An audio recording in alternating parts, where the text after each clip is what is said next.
Om Shanti. Good morning, सभी का स्वागत है अव्यक्त मूल्य क्लब में। आज के लिए सोनाली सिस्टर पढ़ेंगे।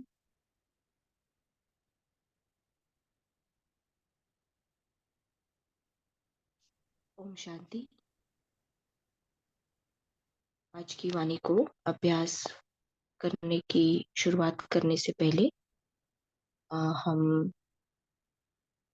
बाबा की याद में बैठेंगे 1 मिनट। अपने आप को देखेंगे, बाबा को देखेंगे और परम धाम को देखेंगे, अपने घर को देखेंगे। सभी अलर्ट होके बैठेंगे। देखेंगे एक सफेद शुभ्र सितारा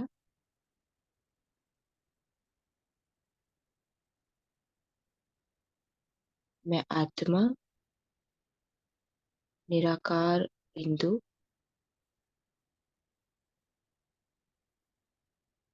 इस संगम के समय पर मेरे सत्य को जानते हुए मैं ईश्वरीय संतान इस शरीर के आधार से अलग अलग पार्ट बचा रही हूँ। देखेंगे बाबा को जैसे मैं आत्मा निराकार, मेरा पिता परमात्मा भी निराकार बिंदु है, सर्वशक्तिमान है।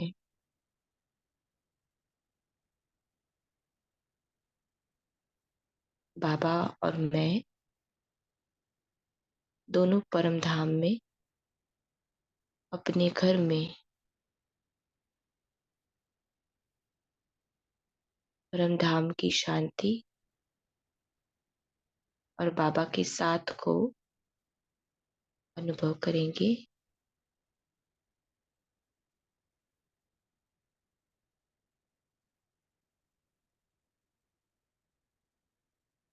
इसी साइलेंस की स्थिति में बाबा के महावाक्यों का अभ्यास करेंगे। ओम शांति।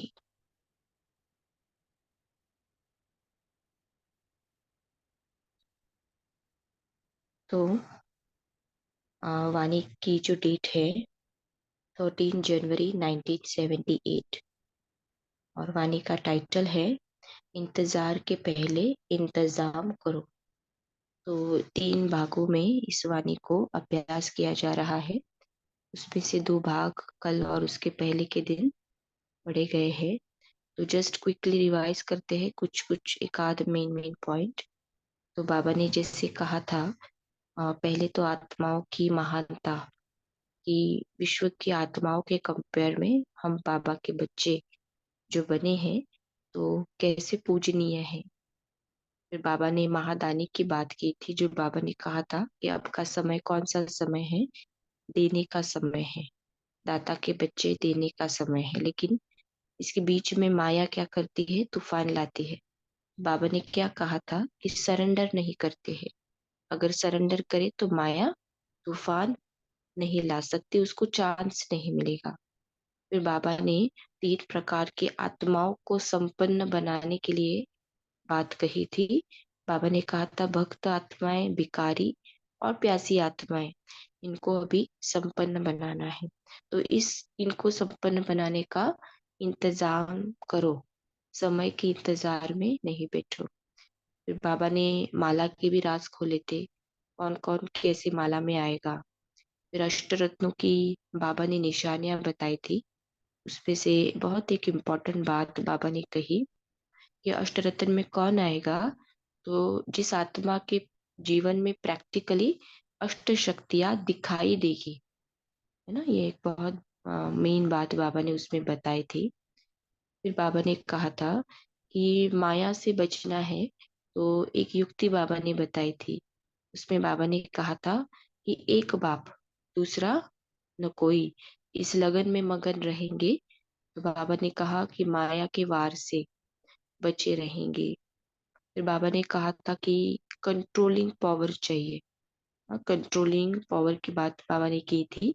और इसके लिए बाबा ने कहा था कि अभी अभी शरीर में आना और अभी अभी शरीर से अलग अपने अव्यक्त स्थिति का अनुभव करना, इसकी प्रैक्टिस करनी है, इसका अभ्यास करना है। फिर मधुबन निवासियों के साथ भी बाबा ने बात की थी, तो कहा था कि जैसे मधुबन निवासियों को अथक भव का वरदान मिला हुआ, मधुबन निवासी या मधुबन जैसे कि स्टेज है, तो पापा ने कहा था उन्नति के प्लान्स बनाओ। तो यहाँ तक वाणी आई थी। इसके अलावा भी और बहुत से पॉइंट है, लेकिन ये कुछ एक जो बहुत इम्पोर्टेंट लगे थे। तो अभी हम आज की वाणी को आज के भाग को इस वाणी से शुरुआत करेंगे अभ्यास करना।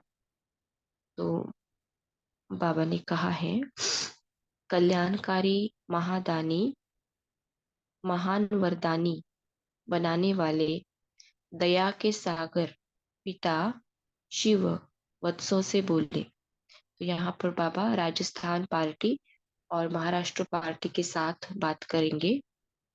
बाबा कहे, मधुबन में हर कदम में सहज कमाई का अनुभव होता है। मधुबन को वरदानी भूमि कहा है, तो वरदान सहज प्राप्ति को वरदान सहज प्राप्ति को ही कहा जाता है ना। वरदानी भूमि ये मधुबन को नाम दिया है। तो ये क्यों वरदानी भूमि है ये भी बाबा ने आगे बताया है। लेकिन वरदानी भूमि है, इसके लिए बाबा क्या कहता है, जो सहज होता है उसी को ही तो वरदान कहता है ना। माना मेरे में तो वो कैपेसिटी नहीं है करने की, लेकिन अब जबकि मुझे वरदान ही मिला है तो वो सहज है। तो इसी रीति से मधुबन ये वरदानी भूमि है। तो मधुबन में आने से ही मेहनत करना समाप्त हो जाता है। जो हम आत्माएं मोस्टली जो प्रवृत्ति में रहते हैं, तो बाहर के वायुमंडल में ज्यादा होने के कारण बहुत बार बार स्थिति बनाने के लिए मेहनत का भी अनुभव होता होगा। तो बाबा कहता है मधुबन में ऐसा नहीं है। मधुबन में आने से ही मेहनत करना समाप्त हो जाता है और सहज प्राप्ति होना शुरू हो जाती है। तो इस थोड़े से समय में कितनी कमाई जमा की है। तो जब बाबा के घर में आए हैं, थोड़े समय के लिए आए हैं, तो कितना जमा किया है बाबा पूछ रहे हैं। मधुबन में आना अर्थात कमाई की खान इकट्ठी करना। तो मधुबन में आने का चांस मिलना माना क्या है, कमाई करने का चांस मिलना, सहज कमाई करने का चांस मिलना। तो ऐसा महत्व जानते हुए थोड़े से समय में खजाना जमा किया, क्योंकि मधुबन है ही डायरेक्ट बाप दादा की कर्म भूमि, चरित्र भूमि, सेवा भूमि, तपस्या भूमि। मधुबन वरदानी भूमि क्यों है, क्योंकि डायरेक्ट परमात्मा शिव और प्रजापिता ब्रह्मा आदि देव है ना, इनकी कर्म भूमि, चरित्र भूमि, सेवा भूमि, तपस्या भूमि है। तो यहाँ तपस्या का वाइब्रेशन वायुमंडल है।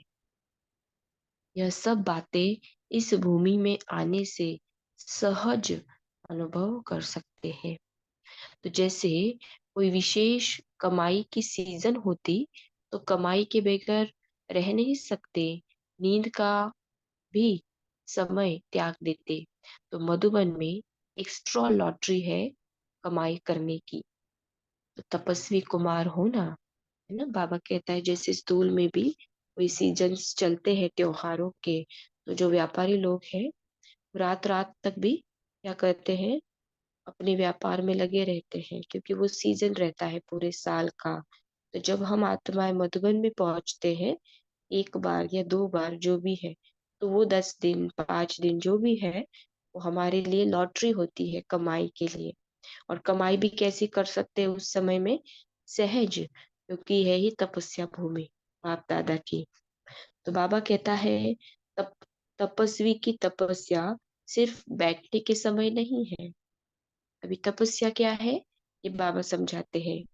तपस्वी की तपस्या सिर्फ बैठने के समय नहीं, तपस्या अर्थात लगन है ना, किसी एक ही पर्टिकुलर संकल्प या बात में अपने आप को टिकाना या फिर कहे तपाना।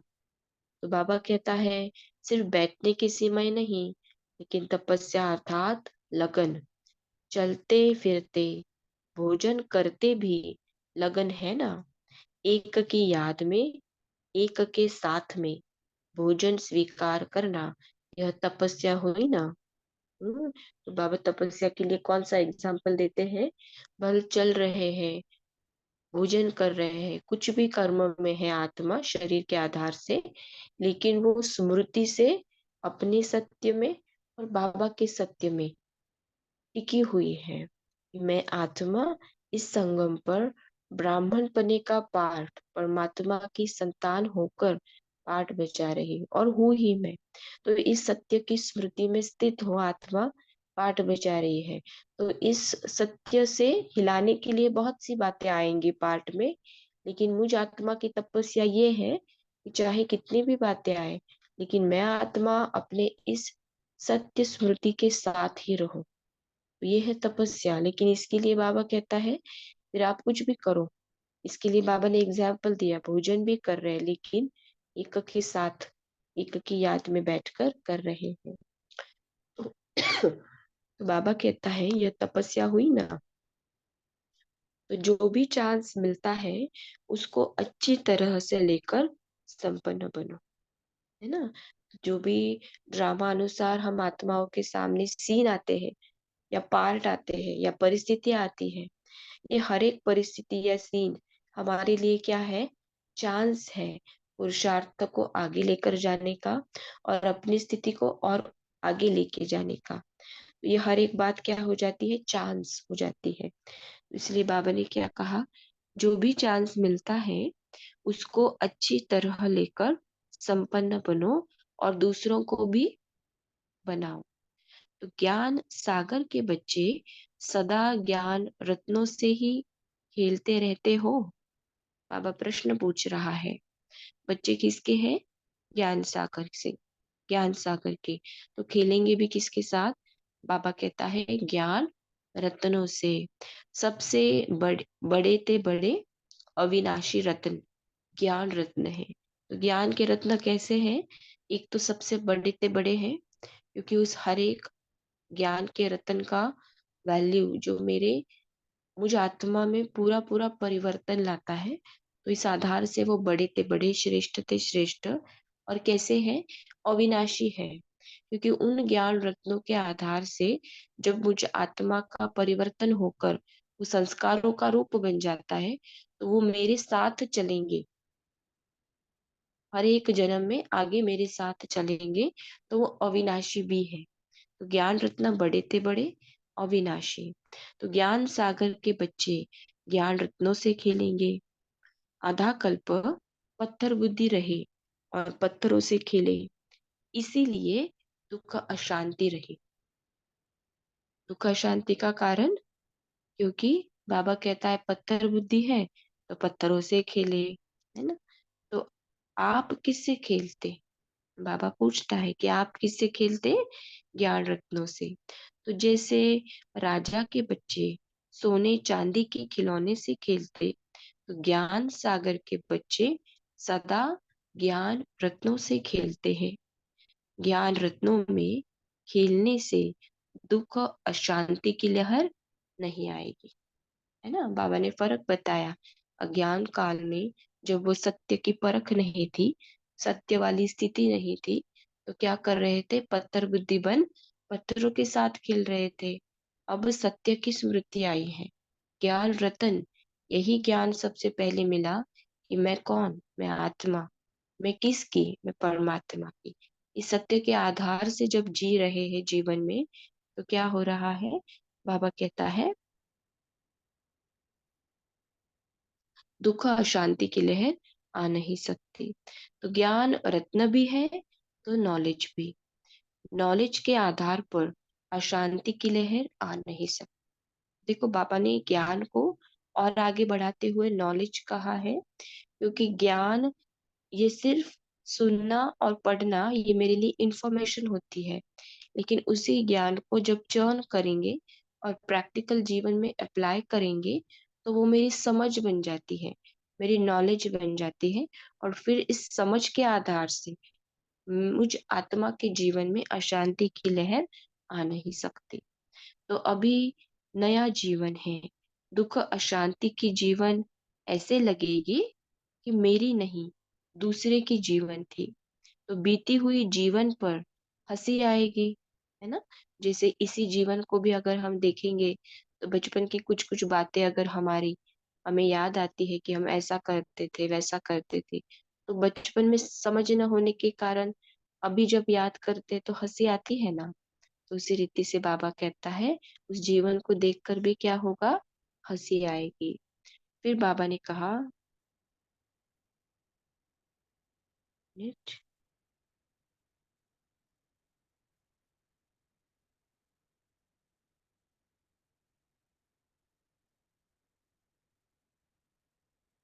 फिर बाबा ने कहा, सभी संतुष्ट मनिया हो ना। मणि सदैव मस्तक के बीच में चमकती है। हाँ? ताज के अंदर सुंदर मणियां होती है।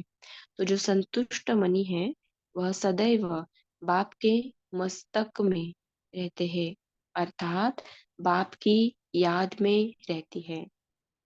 बाप भी उनको याद करते हैं। तो जब बच्चे बाप को याद करते तो बाप भी रिटर्न देते। तो संतुष्ट मनियों की बात बाबा ने कही है। जो बाबा टाइटल देता है, तो संतुष्टता के बारे में हम सब तो बहुत अच्छी रीति समझते हैं इस बात को, कि जो भी बात जैसी भी है लेकिन उसको उसी रीति से एक्सेप्ट करना, हम्म, ये संतुष्टता की स्थिति बनाए रखते हैं। लेकिन इसके लिए वापस वही ज्ञान रत्न और उसकी समझ, और वो एक बाबा के साथ की संग की अवस्था। तो इसलिए बाबा ने क्या कहा कि बाप की याद में ऐसे बच्चे रहते हैं जो बाप को भी सदैव याद करते हैं। तो जो हमने बाप को याद करना और बाबा ने हमको याद करना, है ना, तो इसमें बल भी भरता है आत्मा में। तो बाबा कहता है कि बाप भी रिटर्न देते हैं। तो सदा बाप की याद में रहने वाले हर परिस्थिति में संतुष्ट रहेंगे। तो जब भी मैं आत्मा अपने सत्य में बाबा के साथ बैठी हूँ, तो जो भी बातें सामने पार्ट में आ रही है तो उनको मैं बाबा के दृष्टिकोण से देख रही हूँ, बाबा की श्रीमत के आधार से उनको देख रही हूँ। उसमें मुझ आत्मा की देह भान वाली मत या अन्य आत्माओं की परमत ऐड नहीं होती है। जब बाबा की मत अनुसार उसको समझ रही हूँ तो हर एक बात में कैसी हूँ, संतुष्ट हूँ। और इसके लिए मुझे निरंतर बाबा के साथ बैठना, सत्य में स्थित बहुत जरूरी है। तो बाबा कहता है कि सदा बाप की याद में रहने वाले और परिस्थिति में संतुष्ट रहेंगे, चाहे परिस्थिति असंतोष की हो, दुख की घटना हो, लेकिन सदा सुखी। दुख की परिस्थिति में सुख की स्थिति हो, है ना। बाहर बहुत केओस है, बहुत हलचल है, उस परिस्थिति में दुख भी है, अशांति भी है, लेकिन मैं आत्मा कैसी हूँ, सुख में हूँ। कैसे हो सकता है, जब मैं उस सारे पार्ट से अपने आप को अलग महसूस कर रही हूँ, देख भी रही हूँ और महसूस भी कर रही हूँ कि मैं वो पार्ट नहीं हूँ, लेकिन मैं कौन हूँ, निराकार आत्मा। मेरे निराकार पिता के साथ बैठी हूँ और उसके साथ बैठकर मैं इस मूवी को, इस ड्रामा को देख रही हूँ। तो बाबा कहे कि दुख की परिस्थिति में सुख की स्थिति हो, ऐसी नॉलेज की शक्ति है। कैसी भी परिस्थिति हो, लेकिन स्थिति एक रस।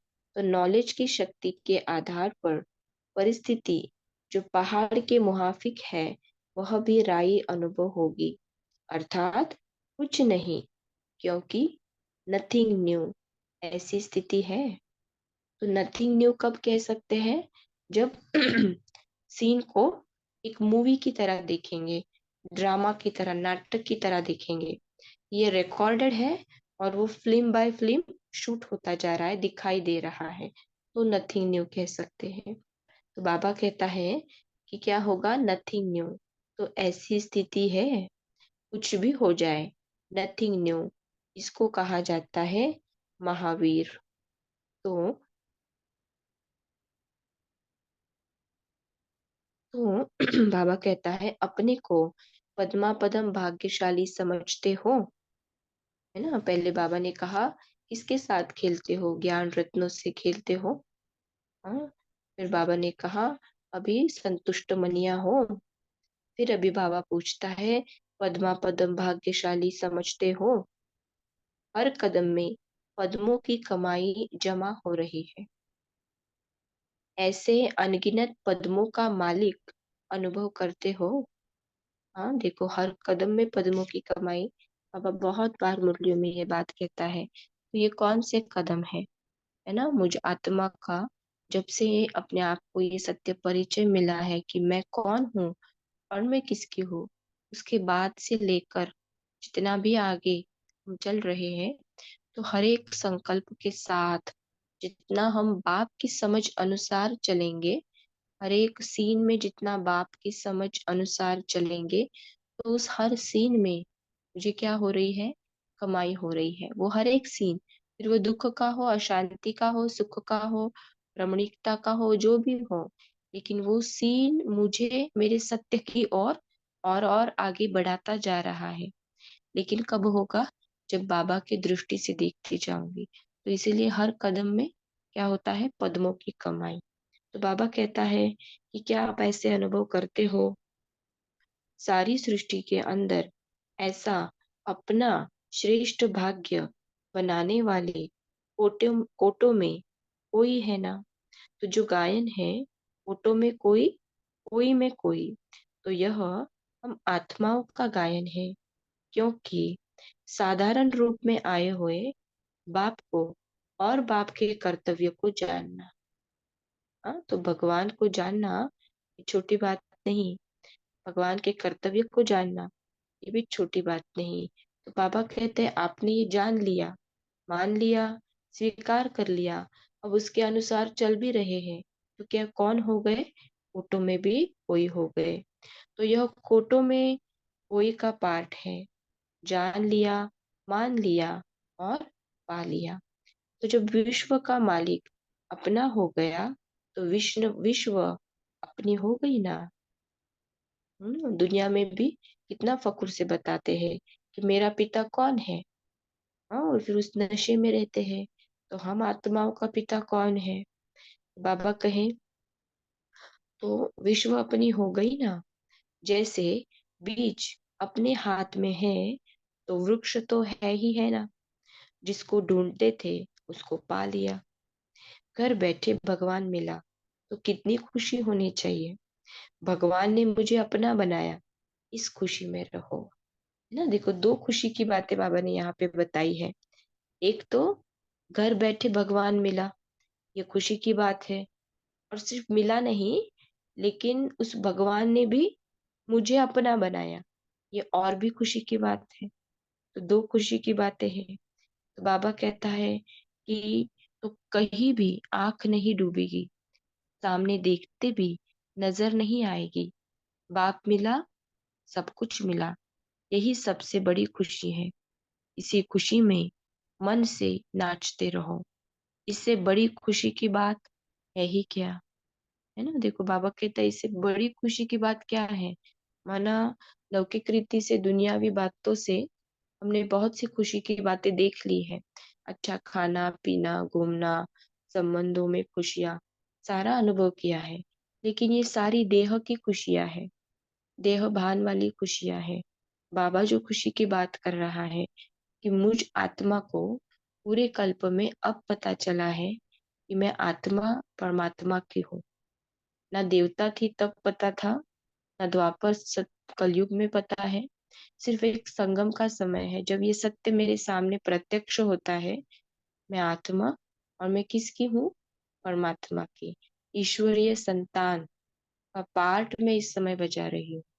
बाबा कहता है कि इसीलिए गायन है, अति इंद्रिय सुख पूछना हो तो गोप गोपियों से पूछो। तो सदा अपने को खुश नसीब समझते हो, सारे विश्व के अंदर सबसे श्रेष्ठ नसीब अर्थात तकदीर हमारी है। ऐसा निश्चय रहता है, हमारे जैसा खुश नसीब और कोई हो नहीं सकता। बाप ने स्वयं आकर अपना बनाया। क्यों है हम सब खुश नसीब? क्योंकि बाबा ने स्वयं आकर अपना बनाया। तो इतना भाग्य का वर्णन करते सदा खुशी में नाचते रहो। उन्हीं का नसीब क्या है? अभी अभी सुख होगा, अभी अभी दुख होगा, लेकिन आपका नसीब अविनाशी है। देखो बाबा ने क्या कहा, दुनिया में अभी अभी खुशी है, कुछ बात हो गई तो दुखी हो जाते हैं, लेकिन हमारे लिए खुशी क्या है? अविनाशी है। कैसे रह सकती है मेरे लिए खुशी अविनाशी? जब जब मैं आत्मा अपने और अपने पिता के सत्य स्मृति में हूँ, उस हर एक क्षण में मैं आत्मा खुश नसीब हूँ। लेकिन जब ये स्मृति नहीं है, तब क्या हो जाता है? मैं भी औरों की तरह दुख की लहर को अनुभव कर लेती हूँ। तो बाबा कहता है आपका नसीब अविनाशी है। सदा ऐसे आनंद स्वरूप नसीब वाले हो। तो जो स्वप्न में भी नहीं था वह प्राप्ति हो गई। बाप मिला, सब कुछ मिला। तो इसी खुशी में रहो तो सदा समर्थी स्वरूप रहेंगे, है ना। स्मृति स्वरूप सो समर्थी स्वरूप। तो स्मृति ही ये है कि मैं कौन और मेरा कौन। तो बाबा कहे सबसे श्रेष्ठ ब्राह्मण जीवन गाया हुआ है। ब्राह्मणों का नाम भी ऊंचा और काम भी ऊंचा और स्थिति भी ऊंची। जैसे ब्राह्मणों की महिमा ऊंची है, वैसे अपने को सच्चे ब्राह्मण अर्थात ऊंची स्थिति वाले अनुभव करते हो। ऐसे ऊंच से ऊंचा बाप और ऊंचे से ऊंचे आप। तो बाप और आप दोनों ऊंचे। तो इसी स्मृति में रहो तो कर्म और संकल्प ऑटोमेटिक ऊंचे रहेंगे। कितनी सहज विधि बाबा ने बताई। बाबा कहता है बाप और आप, मैं आत्मा निराकार, मेरा पिता निराकार, और हम दोनों परम धाम में साक्षी की स्थिति में बैठकर चल रहे ड्रामा के हर एक सीन बाय सीन को देखते हैं ना। तो बाबा कहता है तो कर्म और संकल्प ऑटोमेटिक ऊंचे रहेंगे। तो योग अग्नि से पुराने खाते भस्म करो। तो ऐसी अग्नि तेज हो जो व्यर्थ का नाम निशान ही खत्म हो जाए। संगम पर पुराना खाता खत्म कर नया चालू करना है। अगर पुराना खाता भी चलता रहे तो जो प्राप्ति होनी चाहिए खुशी की वह नहीं होगी, है ना। थोड़ा थोड़ा देह भान का भी रस ले रहे, थोड़ा आत्मिक स्थिति के ज्ञान का भी रस ले रहे हैं। तो ये जो बाबा कहता है इससे खुशी नहीं मिलेगी। अभी अभी कमजोर, अभी अभी समर्थ होंगे। तो बाप सदा समर्थ है, तो बच्चों को भी सदा समर्थ बनना है। अच्छा, तो अभी इस मुरली की कुछ प्रमुख बातें हैं, लेकिन वो हम अंत में पढ़ेंगे। पहले जो बाबा ने आगे पार्टी के साथ बात की है वो पढ़ते हैं। तो महाराष्ट्र पार्टी के साथ बाबा की बातचीत। सदैव स्वयं को सर्वश्रेष्ठ महान आत्मा समझते हो। महान आत्मा जिसकी स्मृति से स्वतः ही हर संकल्प और हर कर्म महान अथवा सर्वश्रेष्ठ होते हैं। बाबा जो महान टाइटल देता है आत्माओं के लिए, तो महान, मैं महान आत्मा हूँ, ये स्वमान तो लेना है, लेकिन पूछना है अपने आप को कि क्यों मैं महान आत्मा हूँ। तो फिर अंदर से जवाब आएगा, क्यों मैं महान आत्मा हूँ, है ना। मैं परमात्मा संतान हूँ, संगम पर सर्वश्रेष्ठ पाठ बजा रही हूँ, और जो भी और दिल से बातें आ रही है। तो जब अंदर से जवाब मिलेगा कि क्यों मैं महान आत्मा हूँ, तो फिर वो महानता मेरा मन स्वीकार करेगा। नहीं तो फिर ये बहुत ऊपर ऊपर हो जाता है, क्योंकि बाबा कह रहा है। तो बाबा कहता है महान आत्मा होंगे तो संकल्प और कर्म स्वतः ही श्रेष्ठ होते हैं। तो जैसे आजकल की दुनिया में अल्पकाल की पोजीशन वाली आत्माएं अपने पोजीशन की स्मृति में रहने के कारण दिन रात स्वतः ही उसी नशे में रहती है। वैसे बाप द्वारा प्राप्त हुई पोजीशन को स्मृति में रखना सहज और स्वतः है। तो बाप द्वारा कौन सी पोजीशन मिली है? ऊंची ऊंची। स्वयं भगवान ने अलाउ किया है कि बच्चे तुम मेरे साथ बैठ सकते हो, मेरे समान साक्षी होकर, न्यारे प्यारे होकर साक्षी की स्थिति पर बैठ इस मूवी को देख सकते हो। ये स्वयं भगवान ने मुझे सीट दे दी है। तो बाबा क्या कहता है? बाबा ने कहा कि आप भी क्या करो, ऐसी पोजीशन में बैठे। तो वैसे बाप द्वारा प्राप्त हुई पोजीशन को स्मृति में रखना सहज और स्वतः है। जैसी पोजीशन वैसा ही कर्म, जैसा नाम वैसा ही श्रेष्ठ कर्म भी है। इसीलिए वर्तमान समय सहज योगी के साथ कर्मयोगी भी कहलाएंगे। कर्मयोगी अर्थात हर कर्म द्वारा बाप से स्नेह और संबंध का हर आत्मा को साक्षात्कार होगा। कर्मयोगी वाली स्थिति माना मेरे पाठ से कौन प्रत्यक्ष हो रहा है? बाबा, क्योंकि मेरा पाठ चल रहा है बाबा की श्रीमत अनुसार, तो बाबा प्रत्यक्ष होगा। तो बाबा कहे जैसे हद की आत्माओं से स्नेह रखने वाली आत्मा का उनके चेहरे और झलक से दिखाई देता है कि कोई से स्नेह में लवलीन है, ऐसे अपने आप से पूछो कि हर कर्म बाप के साथ स्नेही आत्मा का अनुभव कराता है। इसको ही कहा जाता है कर्मयोगी। तो कर्मयोगी तो कर्मयोगी या सहज राजयोगी की परिभाषा बड़ी गुह्य है। हाँ, कर्मयोगी या सहज राजयोग की परिभाषा बाबा कहता बड़ी गुह्य है। कर्मयोगी। ओम सिस्टर, शांति। हाँ टाइम हो गया है जी। जी। अब यहाँ ही रुकते हैं, हम फिर डिस्कशन करते हैं। ओके ठीक है जी। ना जी। ओके जी। ओम शांति। शांति, थैंक यू। 1 मिनट साइलेंस में रहते फिर हम चर्चा करेंगे।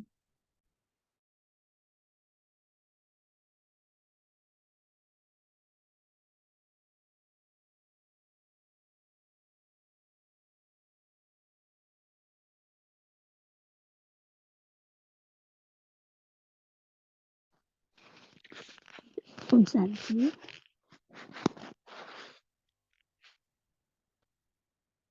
ओम शांति। Good morning.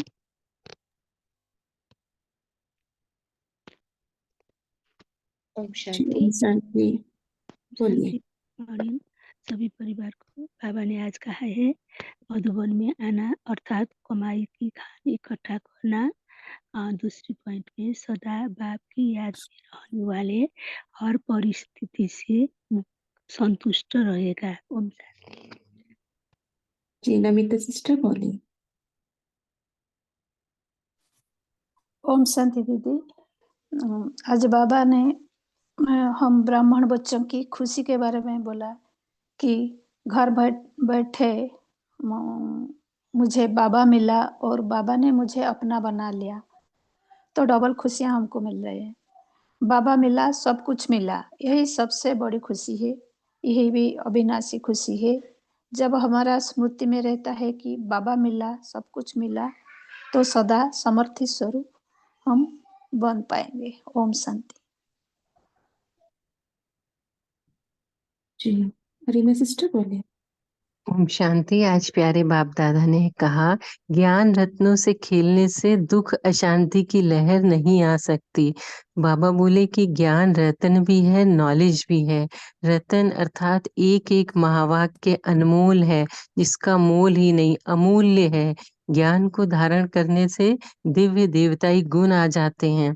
और नॉलेज जिसे बाबा देते हैं ना कि मैं आत्मा बिंदु स्वरूप परम पिता परमात्मा की संतान, मेरा सत्य परिचय मिलता है, मुझे ड्रामा का परिचय मिलता है, नथिंग न्यू। तो स्वयं का परिवर्तन कर विश्व परिवर्तन करते हैं, दैवी राजधानी स्थापन हो जाती है। मनन चिंतन की भी अवस्था बाबा ने कहा ये भी योग की अवस्था है। तो इससे क्या होगा कि व्यर्थ भी नहीं चलेगा, समय, संकल्प, श्वास सफल होगा और स्वयं को शक्तिशाली बनाएंगे और एक खुशी भी रहेगी। तो इसलिए बाबा कहते हैं कि ज्ञान रत्नों से खेलते रहो। ओम शांति। जी। बाबा ने हमें साधारण चीजें नहीं देते, खेले खेले, है ना। ज्ञान रत्न से खेलो, तब हम महान बन जाएंगे। जी ललिता सिस्टर बोलिए। ओम शांति। जैसे बाबा बहुत सारे योग के बारे में बताते हैं। कई बार एक बार शायद बीच में डिस्कस भी हुआ था, बाबा सहज योग क्या है, राज योग क्या है, कर्म योग क्या है, ज्ञान योग क्या है, निरंतर स्वतः योग क्या है, बुद्धि योग क्या है, और भी बहुत सारे पॉइंट्स हैं। तो बाबा हर मूल्यों में कोई ना कोई एक योग को भी ले लेते हैं। जितने सारे योग, और वो सब योगों की अलग अलग परिभाषा है। सब योग का अपना अपना महत्व है, और बाबा हर तरह का योगी बनाना बनाना चाहते। आज जैसे बाबा ने सहज योग और कर्म योग के ऊपर पॉइंट्स लिया, तो सहज योग के लिए बाबा ने क्या कहा कि सहज अर्थात क्या, जो हमको आसानी से मिल जाए, जिसके पीछे हमको मेहनत ना करनी पड़े। तो बाबा ने आज उसको वरदान के रूप में भी बताया, क्योंकि वरदान ऐसा होता है, जो वरदान मतलब हमें चाहिए वो चीज, लेकिन हमसे नहीं होता है, तो हमें वो बाबा के द्वारा या वाइब्रेशन के द्वारा, या भाई बहनों के उनके जो वाइब्रेशन आते हैं, या वरदानी भूमि जैसे मधुवन के वाइब्रेशन आते हैं, तो उनके द्वारा हमको प्राप्त हो जाता है। वो हो जाता है सहज योग, वरदान अर्थात बाबा का। तो मधुवन में जाना अर्थात क्या होता है, वहां योग लगाने की भी मेहनत नहीं करनी पड़ती। वहां का वाइब्रेशन ऐसा होता है कि स्वतः हमारा योग लग जाता है। तो इसको बाबा कहते हैं कि सहज योग, जिसमें मेहनत ही नहीं हुई। तो इस तरह बाबा ने योग के बारे में बताया। कभी सारे पॉइंट्स का भी जिस दिन लंबा टाइम होगा, तो एक एक योग का पूरा क्लियर डिस्कशन करना करेंगे सभी मिलके। ओम शांति। ओम शांति दीदी। ओम शांति। हाँ जी ओम बोलिए। शांति दीदी। ओम शांति। हाँ जी बोलिए। হ্যাঁ, इतना मतलब नहीं है जी। হ্যাঁ, বাবা বলা যে বাবার শ্রীমত से सर्वदा याद में रहतो, हर परिस्थिति एवं हर कर्म में हम संतुष्ट रहेंगे। ज्ञान रत्न से खेलने से हम महान बन जाएंगे। ओम शांति। जी भारती सिस्टर बोलिए। जी, बाबा ने कहा है कि सारे विश्व के अंदर हम ब्राह्मण बच्चे ही नसीब और तकदीर वाले हैं, और हमारा एक ऐसा निश्चय रहना है कि हमारे जैसा खुश नसीब और कोई हो नहीं सकता। बाबा ने स्वयं आकर हमें अपना बनाया। इसी भाग्य के वर्णन करते हुए सदा खुशी में नाचते रहना, और अपना नसीब अविनाशी है। बाबा ने कहा है हम ब्राह्मणों का नसीब अविनाशी है, ऐसा सदा आनंद स्वरूप नसीब वाले बनना है। और जो स्वप्न में भी नहीं था कि वह प्राप्ति हो गई है। बाप मिला, सब कुछ मिला, और इसी खुशी में रहकर सदा समृद्धि स्वरूप बनना है। ओम शांति। जी कांचना सिस्टर बोलिए। ओम शांति देवी। बाबा आज संतोष मणि की बात की, तो संतोष वही रह सकता है जो भरपूर है, दान गुणों से, सत्यों से, सब प्रकार से संपन्न है, वो संतुष्टता की निशानी है। जो जो संतोष मणि कहलाते। तो बाबा कहते हैं वो तो मेरे मस्तक में रहती है। इस समय हम आपको और संतुष्ट बनाना है और बनना भी है। तो हमारे पास जो होगा वो दूसरों को दे सकते हैं। संतुष्टता है, खुशी है, तो हमारी खुशी का प्रभाव दूसरों पर पड़ता है। तो बाबा कहते हैं कि बच्चे आप सब मेरी संतुष्ट मणियों हो। तो इसको ज्ञान गुण शक्तियों से भरपूर करो और दूसरों को भी भरपूर कराओ। तो कोई भी परिस्थिति आए तो पहाड़ जैसी, वो भी रूई जैसी बन जाए। बहुत अच्छा। तो अभी गौतम भाई जी आप शेयर करिए। ओम शांति। गुड मॉर्निंग सभी को। तो बाबा ने आज तपस्वी के बारे में बताया कि हम लोग जो है तपस्वी हैं। तपस्वी की तपस्या से जो है बाबा बताते हैं कि बैठने से नहीं होती है तपस्या, अर्थात लगन में रहना। और बाबा भी बताते हैं कि लगन में रहने का मतलब है कि चलते फिरते भी लगन में रह सकते हैं, एक ही भोजन करते भी लगन में रह सकते हैं, एक ही याद में रहें और एक के साथ भोजन स्वीकार करेंगे, तो ये क्या हुई, तपस्या हुई। ये मुझे बहुत अच्छी लगी। केवल हम लोग बैठ के ही तपस्या नहीं कर सकते, एक ही लगन में रहें तो वो भी तपस्या की डिफिनेशन आज पापा ने बताई। ओम शांति। ओम शांति। हाँ, बहुत अच्छा। तो इसमें बाबा ने ये भी बताया ना कि कैसे कि हम चलते फिरते कर्म योगी, अर्थात हर कर्म द्वारा बाप से स्नेह और संबंध का हर आत्मा को साक्षात्कार हो, मतलब हमारे कर्म से प्रत्यक्षता हो बाबा की। तो बहुत सुंदर। अभी कमलजीत जी आप बोलिए। ओम शांति। प्यारी देवों की आत्माओं, गुड मॉर्निंग जी सभी को। मुझे आत्मा का यही पॉइंट था कि मैं और मेरा बाप, तो इस ये समर्थ हमें याद रहे कि हमारा बाप समर्थ है, मैं और मेरा बाप। तो कभी भी हम वीक नहीं फील करेंगे, असमर्थ नहीं फील करेंगे। ये आज बात साकार मुरली में भी थी ना, बाबा का हाथ पकड़ के रखो तो आपको स्मृति आ जाएगी। तो मुझे आत्मा का यही प्रैक्टिस है कि मैं और मेरा बाप हमेशा साथ में रहेंगे, तो मुझे कोई भी परिस्थिति हिला नहीं सकती और मैं सदा दातापन के मूड में ही रहूंगी। दूसरा पॉइंट था साक्षी होके देखना। जैसे कहते हैं, दीदी ने बहुत अच्छे से समझाया, मैं और मेरा बाप निराकार वतन में, तो हर परिस्थिति राई बन जाएगी पहाड़ी से, क्योंकि जो दूर से दिखती है ना, जो इतने बड़े पहाड़ दूर से दिखते हैं वो छोटे दिखते हैं। तो ऐसे ही अगर हम दूर दृष्टिकोण या बाबा के दृष्टिकोण से देखेंगे तो वो परिस्थिति राई हो जाएगी। इसका प्रैक्टिस मुझे आत्मा को बहुत करने की जरूरत है जी। शुक्रिया परिवार, शुक्रिया बाबा। Have a wonderful. Om Shanti. बहुत अच्छा। बाबा की याद में निरंतर रहेंगे, लगन में मगन रहेंगे तो माया भी दूर भाग जाएगी। तो अभी समय भी हो रहा है, तो अभी सोनाली सिस्टर आप होमवर्क दें और योग भी कराएं। ओम शांति। जी ओम शांति। तो बाबा ने आज जो सहज राजयोग बताया है हमें, और तपस्या की भी बात की, तो तपस्या को समझाते हुए जो बाबा ने कहा, चलते फिरते खाना खाते, तो खास खाना खाने की जो बात या एग्जाम्पल बाबा ने लिया, तो आज दिन वैसे तो हम सभी करते ही होंगे, लेकिन फिर भी आज जो बाबा ने कहा है, तो स्पेशल अटेंशन देकर जिस भी समय हम शरीर को कुछ भी खिलाएंगे या पिला रहे होंगे, तो उस हर समय ये अटेंशन देकर चेक करना है, क्या इस समय मैं बाबा के साथ परम धाम में बैठी हूँ, और फिर देख रही हूँ कि मुझ आत्मा का ये पार्ट चल रहा है कि भी शरीर को खिला रही हूँ। तो पार्ट के हिसाब से देखेंगे, और मैं तो निराकार बिंदु बाबा के साथ हूँ, और यहाँ पे शरीर द्वारा ये खाना खाने का या पीने का पार्ट चल रहा है। तो इस कॉन्शियसनेस से देखने का अभ्यास कर सकते हैं। और फिर जो बाबा ने आगे भी मुरली में कहा था, या कल भी कहा था बाबा ने, शरीर से डिटैच्ड होना बार बार। तो देखिए बीच बीच में ट्रैफिक कंट्रोल के समय भी कर सकते हैं कि मैं आत्मा एक सेकंड में शरीर में मस्तक के बीच में चमक रही हूँ। जो बाबा ने कहा, मणि हमेशा मस्तक के बीच में है, मैं मणि मस्तक के बीच में हूँ अभी अभी, और अभी अभी मैं मणि परम धाम में बाबा के साथ हूँ। फिर एक सेकंड में मैं बीच में हूँ मस्तक के, फिर परम धाम में। ये दो अभ्यास हम ले सकते हैं। ठीक है, अच्छा। ओम शांति। अभी बाबा की याद में बैठेंगे 1 मिनट के लिए, तो अलर्ट होके बैठेंगे सभी, अपने आप को शरीर से डिटैच करेंगे।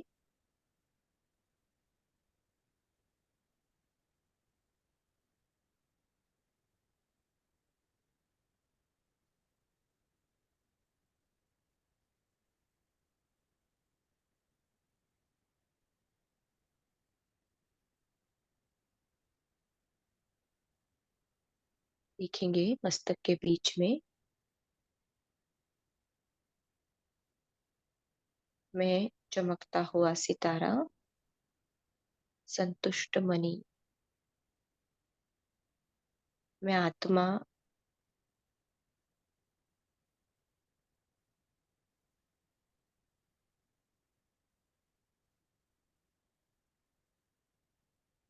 मैं आत्मा संतुष्ट मणि क्यों मैं आत्मा संतुष्टता को अनुभव करती हूँ? क्योंकि आने वाला हर एक पल या परिस्थिति को मैं बाबा के साथ बैठकर जिस रीति से बाबा दिखा रहा है उस रीति से ही देखती हूँ। किसी भी बात को देखने या समझने में मन मत को मिक्स नहीं करती हूँ, परमत को मिक्स नहीं करती हूँ। सिर्फ एक की श्रीमत अनुसार बातों को देखना, समझना और फिर उस एक के श्रीमत अनुसार ही पाठ में आना। हर एक बात से साक्षी और साक्षी होने के कारण संतुष्ट हो।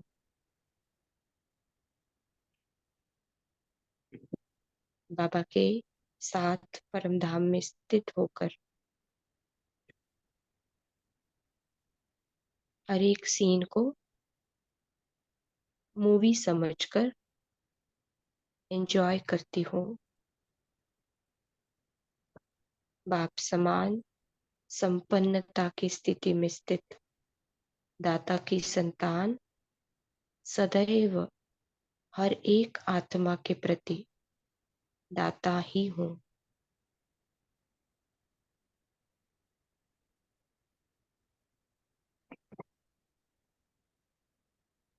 अपने सत्य को,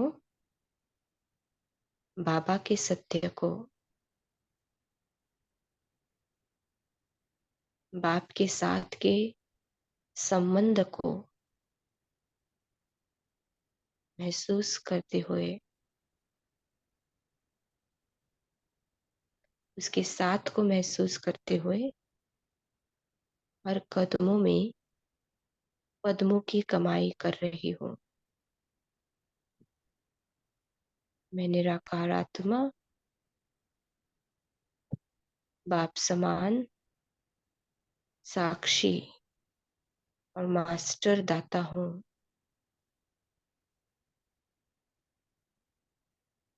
ओम शांति।